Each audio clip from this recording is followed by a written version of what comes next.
early December is probably not the time to make declarations on what the rotation is going to look like, and I don't think it's the right time to talk about how many reps guys are going to get.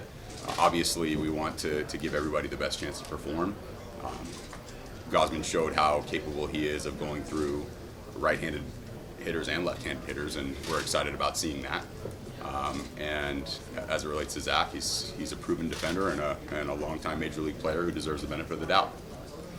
Pretty good familiarity with the National League West, not just as the manager of the Giants, but also coming to play the National League West as the manager of the Phillies. So a lot of talent across the division, and obviously the Dodgers have been consistently good for a long time, and our goal is to be consistently good for a long time as well.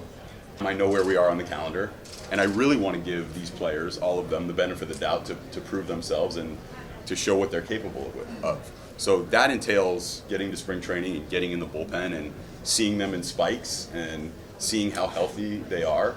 And so my impressions, based on what I've read and some of the research I've done, will pale in comparison to the exposure that I get when I'm seeing them every day go through their work and their bullpen sessions and their work on the dirt, in the outfield and in the batter's box. Well, the first thing, the meeting was very good. I was number one, he's really big. He walked in the office, I was like, oh my God. So first and foremost, it was just very informal, getting to know him.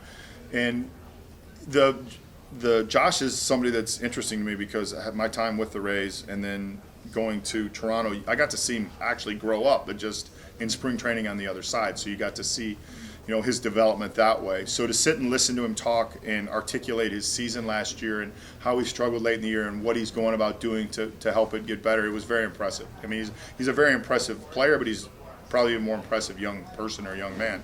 The people of Pittsburgh, it's important in how, they embrace you and how they view you. So, I mean, he's from Pittsburgh. He lives there, and he's lived there since '85, and he's very proud of it, and you hear him talking. And then to Guy, I mean, his career path's very similar to mine. I mean, we were in the minor leagues, I was a bad player. He said he was a bad player. I'm not saying that about a Hall of Fame manager, but he embraced being in the organization, managing the organization, embraced the city. And so it was important to me. When he called me the first night and I was at dinner with my wife, it was like a really surreal thing that Jim Leyland was going to call and spend the time talking to me. And then I asked him, like, hey, is it okay if I reach back out? And he said yes. So just the fact of him being able to give me advice about the city, and then honestly we talked about Don Kelly a little bit, which was nice, and he gave me some advice there, and we ended up hiring him. So it was just important to me that someone that was that important to the city and knew the city to talk to him. One of those that I do believe that the evolution and the change should be happening as you go. And so if you see something today and you realize isn't working and it's brought to your attention, that adjustment needs to happen on the fly. So, to say that there's this long list of things that I wish I would have done, trying to get those done as we went. But there's always things you need to improve on. Just as I was mentioning to Jeff about, having that mindset of just getting better. So that was part of the game plan. As soon as I was let go, I started figuring out, hey, this is something I love to do. What are some of the blind spots that I have? What are things that I need to get better at?